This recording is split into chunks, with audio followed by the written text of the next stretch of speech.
अस्सलाम वालेकुम। Mohammad Mazhar, Pakistan property leaders, बहरिया town Karachi. नाजरीन, आज हम मौजूद हैं मलक स्क्वायर के अंदर, जो कि मिडवे कमर्शियल ए और बी की सराउंडिंग में बड़ा खूबसूरत लश ग्रीन पार्क जो बहरिया टाउन ने तैयार किया है।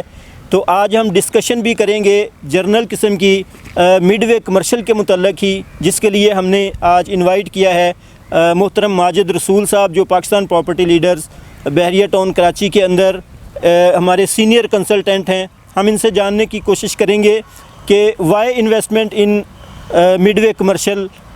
तो बहरिया टाउन के अंदर बहुत सारे कमर्शियल्स हैं। मेन जिना एवेन्यू के ऊपर बहुत सारे कमर्शियल तैयार हो रहे हैं। ऐसे ही हेरिटेज कमर्शियल में बहुत ज़्यादा प्रोजेक्ट जो हैं वो तैयार हो रहे हैं। तो हम क्यों प्रेफर करते हैं कि मिडवे के अंदर जो है इन्वेस्टमेंट की जाए। तो हम इंशाल्लाह माजिद रसूल साहब से चंद एक सवालात करेंगे। जी माजिद भाई, सबसे पहले तो आपका शुक्रिया, आपने हमें टाइम दिया। तो सुनाएं, कैसे हैं आप? जी अल्लाह का शुक्र मदद साहब, आप कैसे हैं? खैरियत से हैं आप? माजिद भाई, सबसे पहले नाजरीन को ये बताइएगा कि मिडवे कमर्शियल की लोकेशन क्या है, मेन गेट से इसका डिस्टेंस क्या है, थोड़ा सा इसके हवाले से आप जो है ना रोशनी डालिएगा। जब हम लोग जिना एवेन्यू पे ट्रैवल करते हैं तो जो लेफ़्ट साइड पे फर्स्ट टर्न आता है हेड ऑफिस की तरफ, मलिक स्क्वायर के बिल्कुल अपोजिट, और दूसरा हेड ऑफिस जो है इसकी बिल्कुल अपोजिट जो है वो मिडवे कमर्शियल बी लोकेटेड है। तो इनका जो क्वेश्चन था कि वाई इन्वेस्टमेंट इन जो है वो मिडवे ए और बी के अंदर हमें इन्वेस्टमेंट क्यों करनी चाहिए।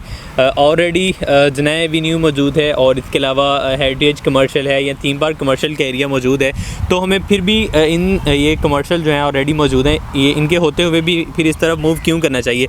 तो इसमें कोई भी इन्वेस्टर जब हमारे पास आता है उसका टाइम जो है वो टाइम ड्यूरेशन सबसे फर्स्ट प्रायोरिटी होती है हमारी, कि इसके अंदर टाइम ड्यूरेशन कितना दिया गया है।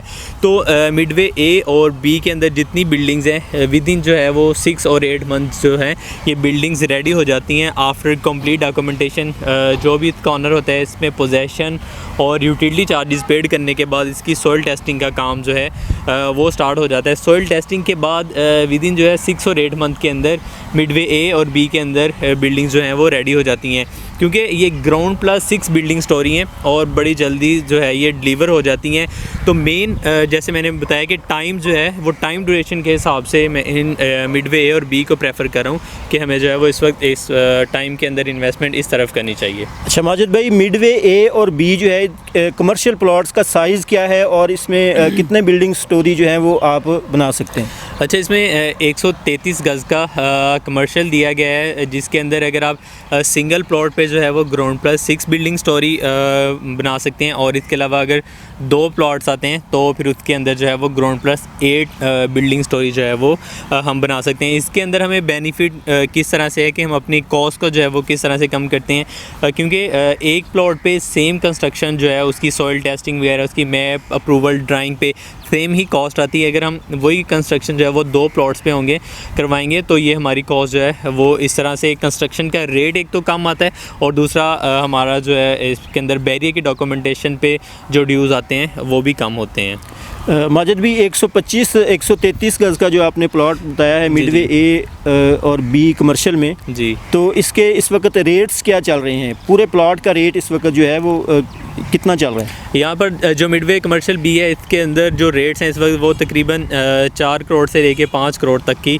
ब्रैकेट के अंदर जो है वो चल रहे हैं। और इसके अलावा मिडवे ए के अंदर जो रेट्स हैं वो तकरीबन 280 से लेके कोई 350 जो है ना वो 3 करोड़ 50 लाख की ब्रैकेट के अंदर वेरी कर रहे हैं। जी ठीक। अच्छा माजिद साहब, आखिर में आप थोड़ा सा इस पे जो है ना वो रोशनी डालिएगा कि जो इस वक्त ऑफिसेज या शॉप्स वगैरह मिडवे ए और बी कमर्शियल जो प्लाज़ा तैयार होता है उसमें इस वक्त उसकी जो है वो अगर परचेज़ करते हैं हमारे क्लाइंट्स तो वो उसकी कॉस्ट कितने में पड़ेगी, और उसके बाद उसकी रेंटल इनकम जो है इस हवाले से ज़रा थोड़ा सा ब्रीफ। अच्छा, मिडवे बी के अंदर कुछ अभी ऐसे ऑप्शंस अवेलेबल हैं।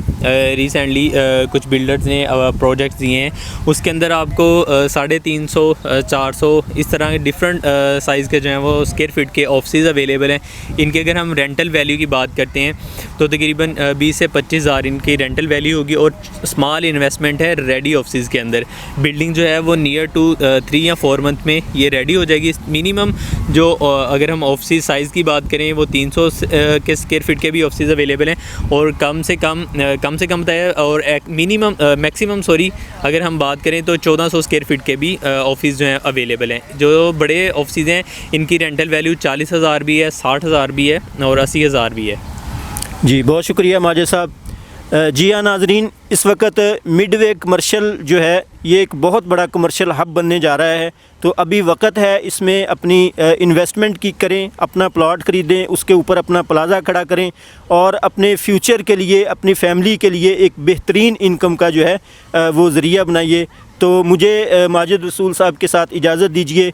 Mohammad Mazhar, Pakistan property leaders. मज़ीद इन्फॉर्मेशन के लिए मिडवे A-B के मतलब या जर्नल क्यूरीज़ अगर आपकी बहरिया टाउन के मतलब हैं, आप हमारे स्क्रीन पर दिए गए नंबर पर रब्ता कर सकते हैं। अल्लाह हाफ़िज़।